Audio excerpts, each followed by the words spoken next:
Hey guys, welcome back. In this video, I'm going to go through 9 big woods buck kills with you guys and talk about the why behind them. I'll set the stage on what the terrain was like, where the stand was located, and you know exactly what that vegetation and habitat was like around it, and then what some of the key factors were that led to success on that buck in that particular location. I plan to do kind of a rapid fire thing. We'll run through 9 of them. And just to be clear, the theme on this video is a big woods hunting approach type setting. So those would be areas that are not influenced by cornfields, food plots, things like that. So where all of these bucks came from, they were all in a big woods setting. Most of them, in fact, I think every single one of them came off public land. And like I said, the majority up in the Northeast. So for those of you that have been following my channel for a while now, you guys know in the past 3 years I was able to take down a couple of really nice bucks. I'm not going to talk about those in this video because those were more private land and food plot oriented kills. Those were the success factors behind it.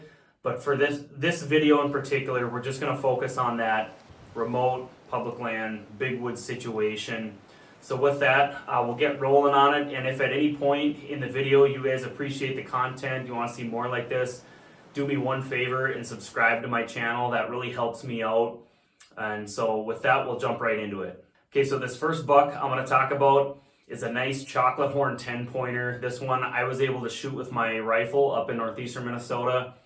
And this particular spot where I was hunting out of when I shot this buck, it's a really cool spot. It was a conifer island, and it's got a 40-acre clear cut on one side that I would say is 20 to, now maybe I'll say 15 to 20 years old. And then on the other side of it is a younger clear cut, that more in that 7-8-year-old range, and it's on the edge of a big swamp. So there's kind of a yellowgrass swamp and then a big conifer clone. And when they logged this area over the years, they took these square 40s and 80s and 160s, and because of the proximity to this low area, they ended up leaving a bunch of balsams and mature aspen. There's some birch trees mixed in. So it was really open in this particular place. Under the balsams, you could see a ways, and there were trails coming out of the older kind of mid-growth clear cuts, and they were crossing through this conifer island, this conifer clone that the loggers had left. Really, really cool spot. I still have a stand there today. And I think the key factor behind this particular buck was that active scrape area. So in this particular case, there was, I think, 2 or 3 active scrapes that had been ripped open along the edge of this swamp. So I had that fresh sign in there, and then I was confirming that with my trail cameras, with those trails going through the balsams. That's how I was able to connect on this big chocolate horn 10-pointer. All right, now the second buck is a beautiful 10-pointer, another chocolate horn 10-pointer that my brother was able to connect on. He actually got part of this hunt on video and filmed the kill shot. Incredible footage.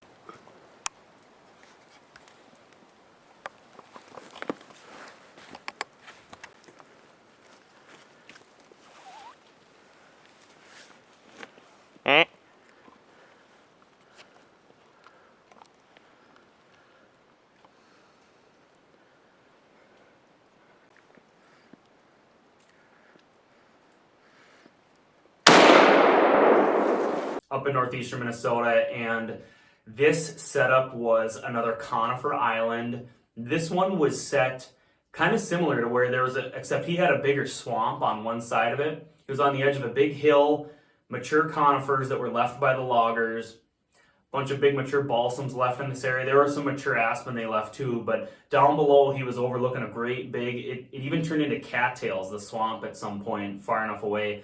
But he had kind of this transition alder / ash swale in front of him. And then behind him was real open, kind of mature, deciduous, like maples and aspen and things behind him. But again, he was in that conifer clone. He was verifying that with the active trails coming through there. And he had an active scrape in that conifer clone. That buck was simply coming through on the downwind side. He was able to connect on it with his rifle. All right, this third buck, my dad shot with his rifle.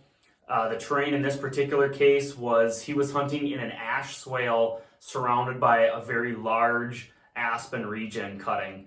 So that was kind of the vegetation setup.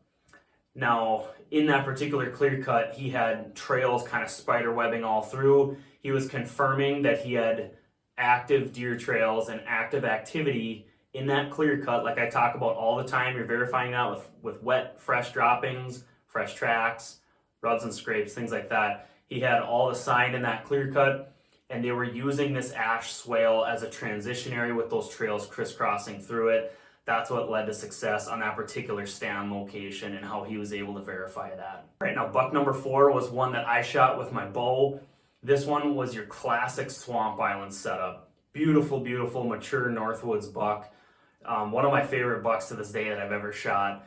And this old rascal was cruising down. It was kind of an oval-shaped swamp island, and it was just vast, like alders and willows and things out in this wet swamp all around me. I was going back into a swamp island, and this old dog came up onto that ridge, and I had to stand off on the downwind side of it.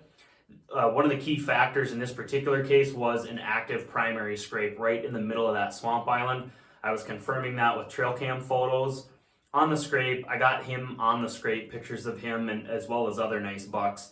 And he came through in daylight. I think I shot him on November 3rd at about 4:30 in the afternoon. He was coming in on the downwind side of that primary scrape, and my stand was just on the downwind edge of the island. It was just a perfect setup, and was able to connect on with my bow. All right, buck number 5 was another beautiful, just slammer, chocolate-horned Northwoods buck that my brother shot. The setup in this particular case was an open kind of yellow grass swamp edge against an active clear cut, an active like aspen regen clear cut. My brother was verifying that buck sign was in there. There were does and bucks using this clear cut, tracks, trails all over in it. He was hunting on that swamp transition edge where it allowed him visibility, number 1, where he could just see in the first place next to these clear cuts, and number 2, it was an active area where a lot of these trails were funneling out of this particular clear cut and heading out to their next destination, the next kind of doe zone or data point in kind of their constellation of areas they go to. But these trails were funneling out of that aspen region through that yellow grass, and that's where his stand was located. Hey you guys, just a quick reminder that with fall and winter rapidly approaching, that's the time of year we're getting all the deer browse on our young pine trees. So you need to think about how you're going to protect your young trees as we go into the winter season here. If you're someone in that situation, you should check these out. They're called browse blockers. It's a net and clip system that will go over your young pine trees. You put them on in the fall, you leave them through the winter, and you take them off in the spring and then save them because you can reuse them multiple seasons as this tree grows.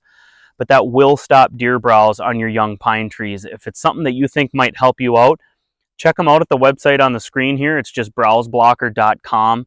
I'll also put the link in the video description. And if you do decide to make a purchase, just say that you saw this ad on YouTube and we'll throw in 10 free nets and clips on top of whatever you order. All right, the next buck was one that my dad shot, another beautiful chocolate horn Northwoods buck. And this setup was, again, ash swale in an aspen regen clear cut. So my dad's stand was in the swale, again, affording visibility, and then also that funneling feature of trails that were coming out of that aspen whip regen. He was verifying tracks, trails, rubs, buck sign, etc. All right, now this next buck was one that I shot with my rifle.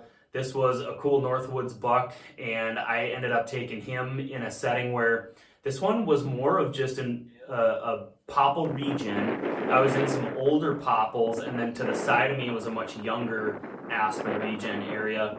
And I think the key factor in killing this buck was that active scrape. And that's a tree that I have a lot of photos on. You guys have seen a lot of the videos and photos on this scrape on a lot of my videos. So it's kind of a famous tree on my channel.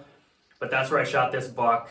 It was a really cool day up in the Northwoods, and that was definitely the key feature. So I'm not going to count this towards a swamp island or a conifer island or anything like that. It's actually kind of an obscure spot. It wouldn't jump out at you right away. And the only reason I actually hunt this spot is because there is an active scrape, a perennial scrape there that's there almost every year.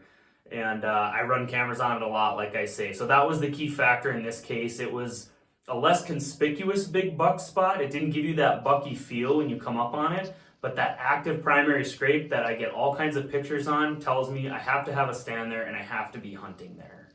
All right, the next buck, again, a buck my brother shot, beautiful 9-pointer. This one was in a conifer island. So again, those mature balsams, and surrounded by, it had swamp on one side and then aspen cuttings on the other. But I think the key in this case was that confining feature of that conifer island. It just seems to have this magnetic pull. I've talked about that in videos. These mature conifer islands surrounded in a monoculture of open deciduous woods. It could be maples in your area. In our area, it's a lot of aspen regen. But those conifer islands just have that magnetic property where these deer want to use them. The does want to bed in and around the edges of these big mature balsams. Bucks love to scrape around them. There's usually kind of an open seam and transition around them. And when you're seeing those trails come in and out of stuff like that, you know it's go time. That's where my brother had his stand, and that was the factor that led to the success in that case. All right, the next buck was another one that my dad shot. This one, again, was that ash swale opening surrounded by clear-cut regen. And again, he was verifying that clear-cut was active. So that's so important here. You know, verifying that you're seeing those trails, you're seeing those tracks. You're not just going back to your same old stand just because that's where you hunted last year, or 3 years ago you shot a nice buck out of it, so you just keep going back to it. You have to be verifying that sign every year in season. Hopefully you've got a few options to pick from, and you're verifying that right before the season, or even in season potentially. You know, in these big woods regions, the bedding areas are less confined. It's less delicate compared to the really tight quarters, ag country, food plot thing that you see so much on TV. And I do some of that closer to home, where I have the food plots and the confined woodlots. The bedding areas are much more sacred in those cases, but up in the big woods, big, vast public land regions, like areas where, like what I'm talking about in this video, you could do a speed walk through these areas, and the buck that you're hunting he might be 2 miles away from you at the time you're doing some scouting in season. I think a little bit of that is okay. All right, so what are some of our takeaways here? You know, the theme that jumps out at me on all this is, first and foremost, active scrape. If you have an active primary scrape that you either find or you were able to create through a mock scrape, and you're confirming that usage with your trail cameras, that is your number one thing that you should look for, that I'm looking for. And I've made a lot of videos on mock scrapes and kind of where they're going to work and where they're not going to work, if you're interested in that, and I'll have more coming out. But that's number one, kind of that recurring theme, that common denominator that was jumping out at me throughout all these bucks that I listed. It's such an important thing. And when I say primary scrape, I'm referring to a scrape that gets hit by multiple bucks and multiple does throughout a fall hunting season. So that was the first thing that really jumps out at me. The second thing that really jumped out at me as I put this video together was the island effect, let's call it. Maybe I'll make a video on this one day, but whether it's a swamp island that's surrounded by a wet swamp, or it's a conifer island that's surrounded by open deciduous, or it's an ash swale island, like a yellow grass kind of open ash swale surrounded by open deciduous. It's that edge theme, it's that island theme. It's something different in that ocean of monoculture. And really, when we go back through this list of bucks that I just went through, just about, I think every single one of them had that island effect in some way or another.